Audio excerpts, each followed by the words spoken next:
సర్వాధికారియు నిరంతర స్తోత్రార్హుడు యేసుక్రీస్తు ప్రభువారి ప్రశస్త నామంలో ఉదయకాలపు వర్తమానాల కొరకు ఎదురు చూస్తున్న మీ అందరికీ ఇమాన్యుయల్ మినిస్ట్రీస్ తరపున మా హృదయపూర్వకమైన వందనాలు కృతజ్ఞతలు తెలియచేసి మంచిది.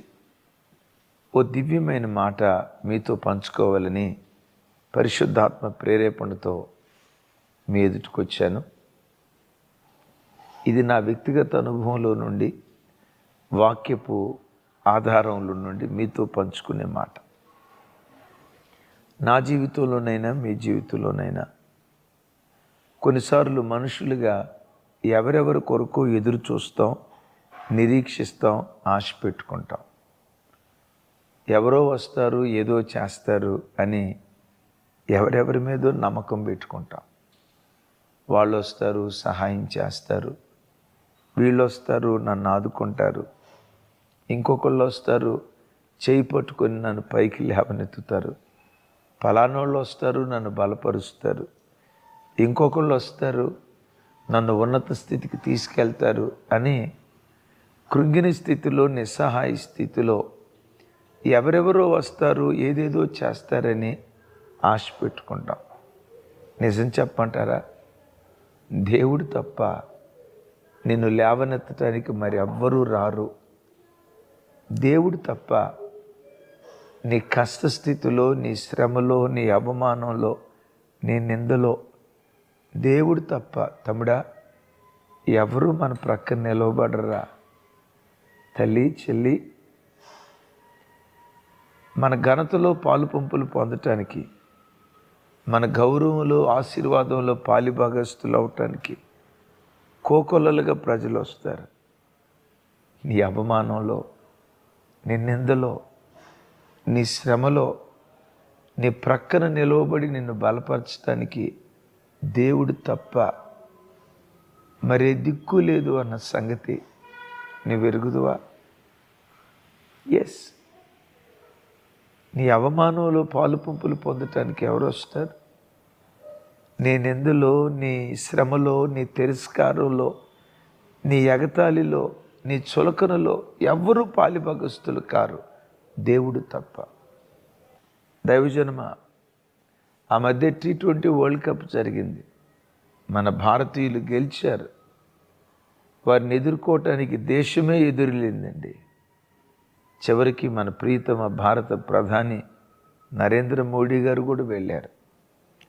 ఘనతలో దేశమంతా పాల్గొంది. అదే పరిస్థితిలో పాకిస్తానీలు ఓడిపోయారు కదా. ఆ ఆటగాళ్ళ మీద రాళ్ల వర్షం కురిపించారు, చంపటానికి ప్రయత్నం చేశారు, ఇల్లే తగలబెట్టారు. ఒక మాట చెప్పంటారా తమ్ముడా? నీ ఆశీర్వాదాన్ని నీ ఆశీర్వాదాన్ని అనుభవించటానికి, నీ ఆశీర్వాదంలో వంతు పంచుకోవటానికి ప్రపంచం నీ దగ్గరకు వస్తుంది. కానీ నీ నిందలో, తిరస్కారాల్లో ఏ మనిషి నీ ప్రక్కకు రాడు. నీ అవమానాన్ని నేను తీసుకుంటా, నీ నిందని నేను తీసుకుంటానని నీ యేసయ్య తప్ప శిలువ మ్రాను మీద నీ పాపాన్ని, నా శాపాన్ని మన స్థానంలో నిలవబడి మన సమస్త అపరాధ భారాన్ని మోసిన యేసయ్య తప్ప నీ యావత్ బాధలో నీతో పాటు బాధ నొందే వాళ్ళు ఎవరున్నారు? ఎవ్వరూ లేరు. అన్నీ బాగుంటే అందరూ నీ దగ్గరకు వస్తారు. వాడు మావాడే, మా చుట్టమే, మా బంధువే, మా వేలిడిచిన మేనమామే, వేలు పట్టుకున్న మేనమామే, ఎక్కడ లేని పీసు బీరకాయ బంధకాలు కలుపుతారు నీవు ఘనపరచబడినప్పుడు. అందుకని నేను అంటా, నీవే స్థితిలో ఉన్నా నేను బ్రతికించే ఒక మాట గుర్తుకు తెస్తా. చూడండి, యెషయా గ్రంథం. అందరూ మీ బైబిల్ తెరిచి చూడండి. యెషయా గ్రంథం 64వ అధ్యాయం 7వ వచనం చివరి మాట నేను చదువుతాను. నిన్ను ఆధారము చేసుకున్నట్టుకై తన్ను తాను ప్రోత్సాహపరుచుకునేవాడు ఒకడునూ లేడు. కొంచెం బాధాకరం. విన్నారా? దేవా, నిన్ను ఆధారం చేసుకున్నట్టుకై తన్ను తాను ప్రోత్సాహపరుచుకునేవాడు ఎవడునూ లేడు అంటాడు.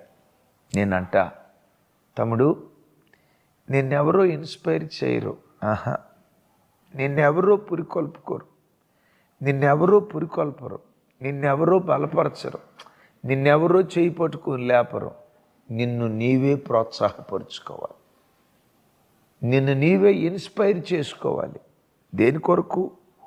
దేవుని ఆధారం చేసుకోవటానికి నిన్ను నీవే బలపరుచుకోవాలి. నిన్నెవరో వచ్చి ఆత్మీయ జీవితంలో బలపరచరు, ఆత్మీయతలో నిన్ను నీవే బలపరుచుకోవాలి. నేనంట, ఈ మాట గుండెల్లో రాసుకోండి. భక్తికైనా భుక్తికైనా నిన్ను నీవే ఇన్స్పైర్ చేసుకోవాలి. ఇంకోటిసారి చెప్పమంటారా? ఇది నా అనుభవంలో నుంచి చెప్తున్న మాట, నా వ్యక్తిగత అనుభవంలో నుంచి చెప్తున్న మాట. భక్తికైనా భుక్తికైనా నిన్ను నీవే ఇన్స్పైర్ చేసుకోవాలి. ఎవరో నిన్ను పురుకొల్పరో, ఎవరో నిన్ను ప్రోత్సహించరో, నిన్ను నీవే బలపరుచుకోవాలి. జీవిత పోరాటంలో నేను నిలవబడాలి, ఓడిపోకూడదు, అపజయాన్ని పొందకూడదు, సిగ్గుతో తలదించుకోకూడదు, అవమానంతో అపజయ భారంతో వెనుదిరగకూడదు, కన్నీళ్లతో నా జీవితం మిగిల్చబడకూడదు. నా బ్రతుకులో నేను ఏదైనా సాధించాలని భుక్తికైనా దేవుణ్ణి ఆధారం చేసుకోవటానికై నిన్ను నీవే ప్రోత్సహించుకో. బైబిల్లో ఇద్దరు వ్యక్తులు, 2 సంఘటనలు ఇన్స్పైర్ చేసే విషయాలు. తమ్ముడు, చెల్లి, ఎప్పుడు వాళ్ళిద్దరిని నీ కళ్ళ ముందు పెట్టుకో. నిన్నెవరూ బలపరచరు, నిన్నెవరూ ప్రోత్సహించరు. నీ ఘనతలో ఆశీర్వాదంలో పాలిభాగస్తులయ్యే వాళ్ళు చాలామంది ఉంటారు, కానీ నీ నిందలో, నీ తిరస్కారంలో, నీ అవమానంలో, నీ ఎగతాళిలో దేవుడు తప్ప నీ ప్రక్కన ఎవరైనా నిలవబడినట్లుగా నీకు గుర్తుందా? నేనున్నానురా నీకు, నా గుండెల్లో పెట్టుకొని చూసుకుంటా. నీ అవమానంలో నేను పాలిభాగస్తున్న అవుతా. ఎవడైనా ఒక్కడైనా ఆ మాట అన్నాడా? అనలేరు. ఎలా నిన్ను నువ్వు పురికొల్పుకోవాలో చెప్తా. యేసు ప్రభు వారు ఎరుకోకుండా వెళ్తున్నారు. త్రోవ ప్రక్కన 2 గుడ్డివాళ్ళు ఉన్నారు, భిక్షకులు, గుడ్డివాళ్ళు. నజరేయుడైన యేసు ఆ మార్గం గుండా వెళ్తున్నాడు అని ఎవరో చెప్పారు. బైబిల్లో రాయబడిన మాట ఏంటో తెలుసా? దావీదు కుమారుడా, నన్ను కరుణించు అని కేకలేయటం ప్రారంభించారు. వాళ్ళిద్దరెవరో తెలుసా? దేవుణ్ణి ఆధారం చేసుకోవటానికై తమను తాము పురికొల్పుకున్న వాళ్ళు, తమను తాము ప్రోత్సహించుకున్న వాళ్ళు. తమ్ముడు, చెల్లి, బ్రతుకులో దేవుణ్ణి తప్ప ఇంకెవరిని ఆధారం చేసుకోవటానికి ప్రయత్నం చేయకు. నాసిక రంధ్రాలలో ఊపిరి ఉన్న ఏ మనుషుని మీద బ్రతుకులో నమ్మకం పెట్టుకోకు. అన్నీ బాగుంటే నావాడంటాడు. నీ పరిస్థితులు ఏదైనా తలకిందులైతే నీవెవరో తెలియనట్లుగా ముఖం చాటేసి వెళ్ళిపోతారు. చూడండి, ఇక్కడ దేవుణ్ణి ఆధారం చేసుకోవటానికి వాళ్ళు పురికొల్పుకుంటూ, దావీదు కుమారుడా మమ్మను కరుణించు, దావీదు కుమారుడా మమ్మను కరుణించు అంటే చుట్టుపక్కల లేవన్నారో చూడండి. ఎంత విచిత్రమో. 20వ అధ్యాయం మత్తయి సువార్త చూడండి ఒకసారి. మత్తయి సువార్త 20వ అధ్యాయం చూడండి, 30వ వచనం. ఇదిగో, త్రోవ పక్కన కూర్చున్న 2 గుడ్డివారు యేసు ఆ మార్గమును వెళుచున్నాడని విని, ప్రభువా, దావీదు కుమారుడా మమ్మను కరుణించుమని కేకలు వేసిరి. వాళ్ళు కేకలేస్తే చుట్టుపక్కల ఏమన్నారు? ఊరకుండుడని జనులు వారిని గద్దెంపగా. చూసారా? వీడేదో తన బాధ చెప్పుకోవటానికి ఏడుస్తున్నాడు, కేకలేస్తున్నాడు. వాడు కేకలేస్తూ ఉంటే వాడి ఆశల మీద నీళ్లు జల్లుతున్నారు. వీళ్ళు ఏమంటున్నారు? ఊరుకుండు, ఏంట్రా కేకలు, నోర్మే, నీలాంటి గుడ్డోడు కేకలేస్తే ఆయన వింటాడా? నీలాంటి గుడ్డోడు అరుపులు ఆయన వింటాడా? ఆయన ఆలకిస్తాడా? ఎవరమై ఓరకుండుము అని కేకలేశారు. దైవజనమా, నువ్వు ఒకటి సాధించాలని జీవిత పోరాటంలో నువ్వు ముందుకు సాగుతూ ఉంటే ప్రోత్సహించే వాళ్ళు ఉంటారో లేరో నాకు తెలియదు, కానీ నీ ఆశల సౌధం మీద నీళ్లు జల్లి నీరుగార్చే వ్యక్తులు తప్పకుండా నీ బ్రతుకులు ఎదురవుతారు. నీరుగార్చే వ్యక్తులను ఎప్పుడు చూడకో. మీరు కృంగదీసే వ్యక్తుల మాటలు ఎప్పుడు వింటూ కృంగిపోకో. నిన్ను నీవే ప్రోత్సహించుకో. వీళ్ళు గుడ్డోళ్లే కానీ చూడండి, రే ఓరకొండండి అని వాళ్ళంటే అక్కడ రాయబడిన మాట ఏంటో తెలుసా? చూడండి. ఓరకుండుడని జనులు వారిని గద్దించిరి. ఒకళ్ళు కాదు, ఇద్దరు కాదు, ఏకంగా జనులే గద్దించారంట. అంటే జనసమూహం అంతా గద్దించారు. గద్దిస్తే చూడండి, గద్దించిరి కానీ వారు, ప్రభువా దావీదు కుమారుడా మమ్మను కరుణింపుమని మరి బిగ్గరగా కేకలు వేసిరి. ఎట్లా కేకలు వేశారట? మరి బిగ్గరగా కేకలు వేశారు. దైవజన్మ, దేవుని ఆధారం చేసుకోవటానికై తమ్మును తాము ప్రోత్సహించుకున్న వాళ్ళు.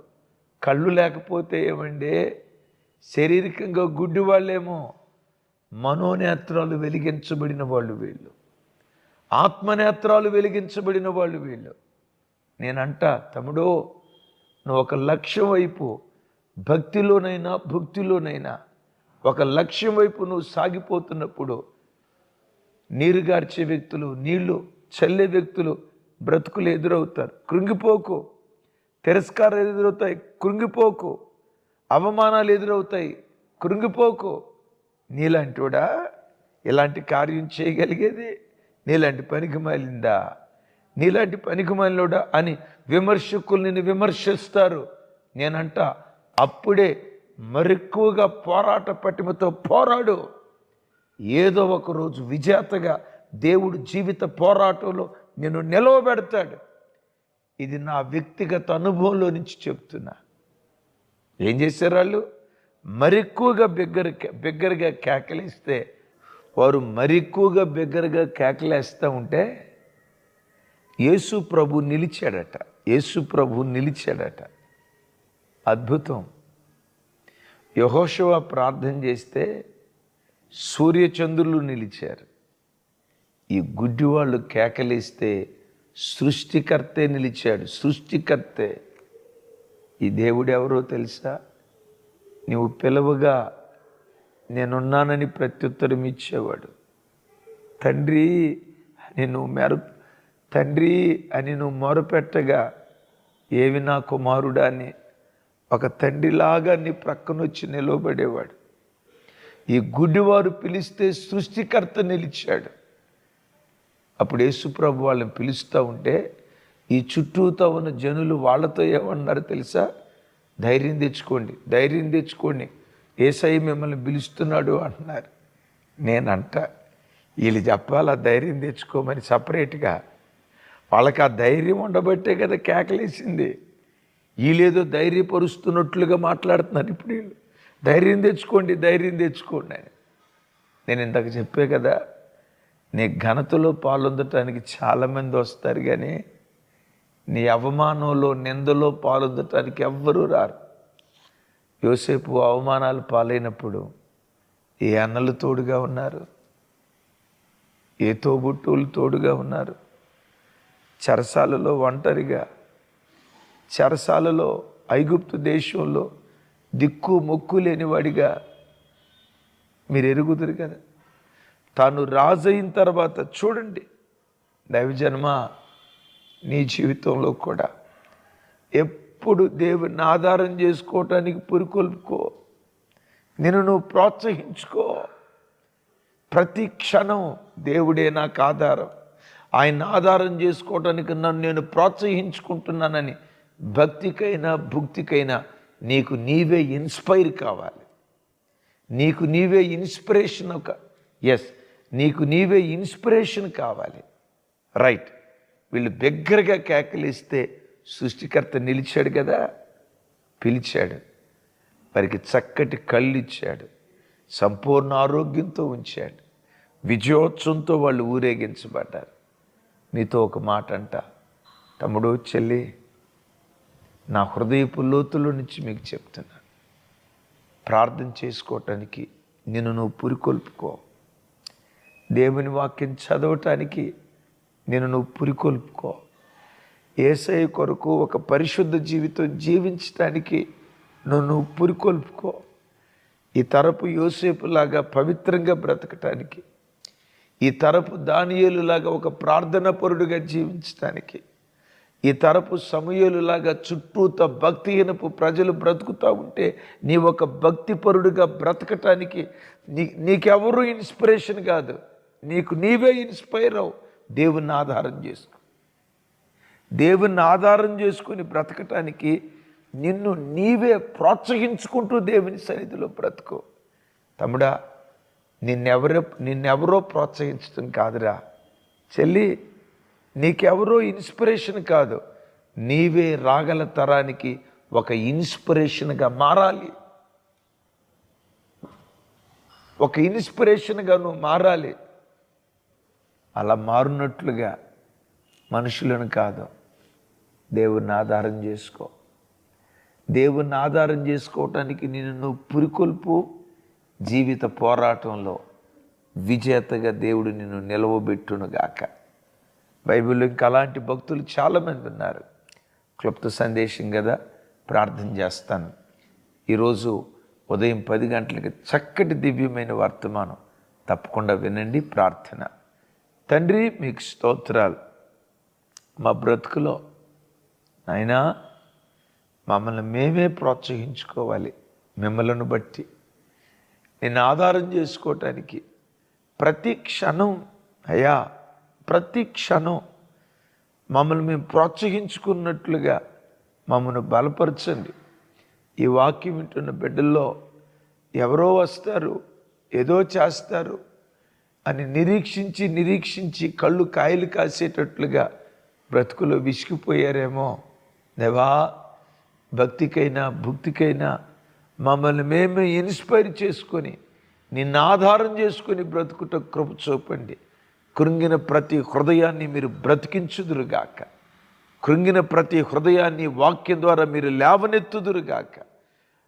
కన్నీళ్లతో కూడుకున్న ప్రతి బ్రతుకును, ప్రతి దుఃఖాన్ని, అంగలార్పును నాట్యంగా మార్చుదురుగాక. బిడ్డలే రాగల తరాలకు ఒక ఇన్స్పిరేషన్గా మారాలి, రోల్ మోడల్గా మారాలి. అట్టి కృపతో నింపి సమస్త ఘనతలు పొందుకోమని యేసు నామం పేరిట ప్రార్థించి పొంది ఉన్నాను తండ్రి, ఆమెన్. తండ్రి అయిన దేవుని ప్రేమ, కుమారుడైన యేసుక్రీస్తు వారి దివ్య కృప, పరిశుద్ధాత్మ దేవుని సహవాసం మనకు సకల పరిశుద్ధులకు సదా తోడయుండి నడిపించునుగాక. ఆమెన్.